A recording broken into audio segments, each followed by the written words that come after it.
नमस्कार, राणीज किचन मध्ये तुमचं स्वागत आहे। आज आपण बनवणार आहोत पापलेट फ्राय।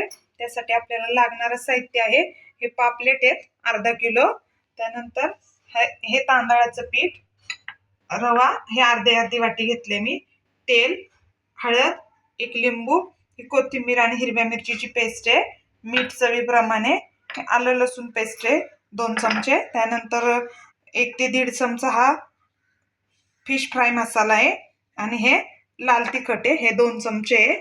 त्या तिखटाचं प्रमाण आणि मिठाचं प्रमाण हे तुम्ही तुमच्या आवडीनुसार कमी जास्त करू शकता। आणि हा खाण्यासाठीचा लाल रंग। आता आपण पॉपलेटला लावण्यासाठी आधी मसाला तयार करून घेऊयात। त्यासाठी मी हे घेतले अद्रक लसूण पेस्ट, त्यानंतर हिरवी मिरची आणि कोथिंबीरीची पेस्ट,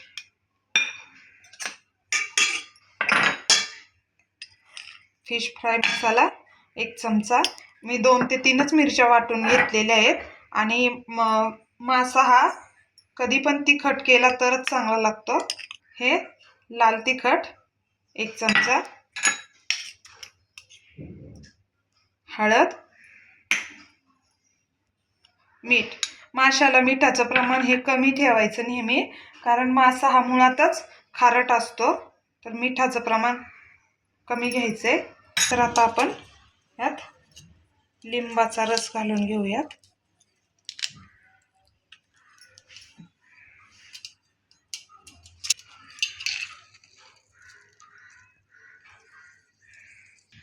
हे चांगलं एकत्र करून घ्यायचे।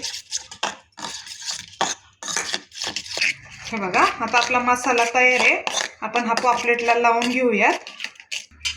हे बघा, असा पॉपलेटला लावून घ्यायचा आहे मसाला।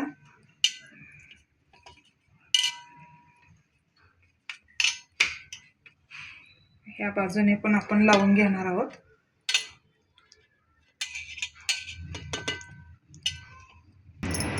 आपण सगळ्या माशांना हा मसाला लावून घेऊयात आता।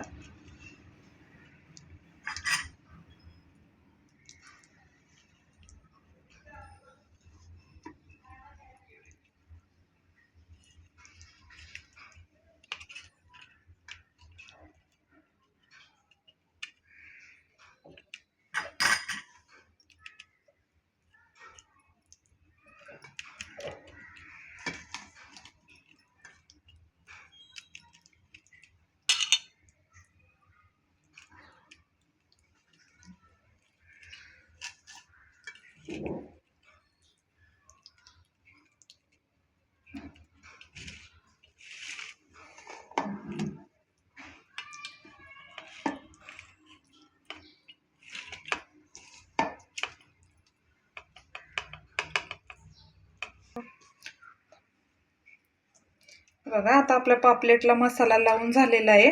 आता हे आपल्याला मुरण्यासाठी कमीत कमी अर्धा तास ठेवायचे, त्यानंतर आपण यांना फ्राय करून घेणार आहोत।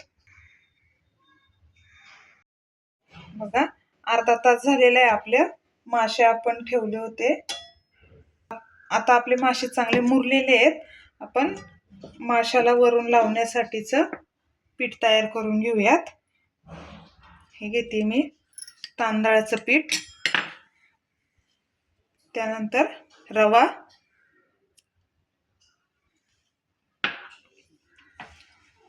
हे लाल तिखट आणि फिश मसाला, मी थोडंसं मीठ टाकून घेते। आपण मासे मुरताना पण मीठ घातलेलं आहे, त्यामुळे थोडंसंच मीठ टाकायचंय।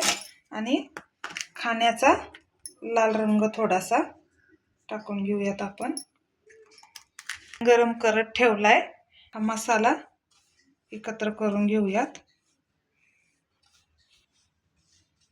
आता आपण हे पापलेट यात ठेवायचं आहे आणि त्याला व्यवस्थित सगळीकडे हे तांदळाचं आणि रव्याचं पीठ लावून घ्यायचंय।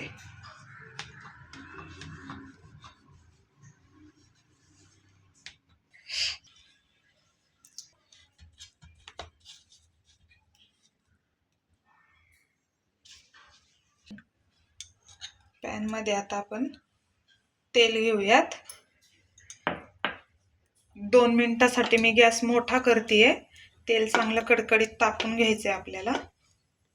आता गरम झालेले आपण आता मासा टाकून घेऊया. आता आपण गॅस बारीक करणार आहोत. आपल्याला पापलेट हा मंद आचेवरती फ्राय करायचा आहे. फक्त तेल तापेपर्यंत मी मोठा केला होता गॅस. आता 1 ते 2 मिनिटं आपल्याला हा एक परतून घ्यायचा आहे. आणि आता दुसऱ्या साईडने आपण टाकूया.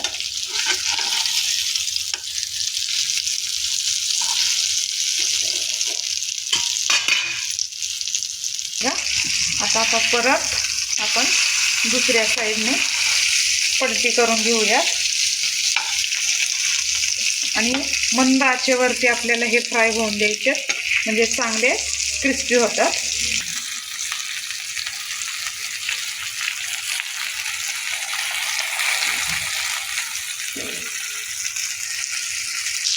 आता हे आपले मासे झालेले आहेत. आपण काढून घेऊया. आणि आपले राहिलेले मासे पण आपण आता फ्राय करून घेऊया.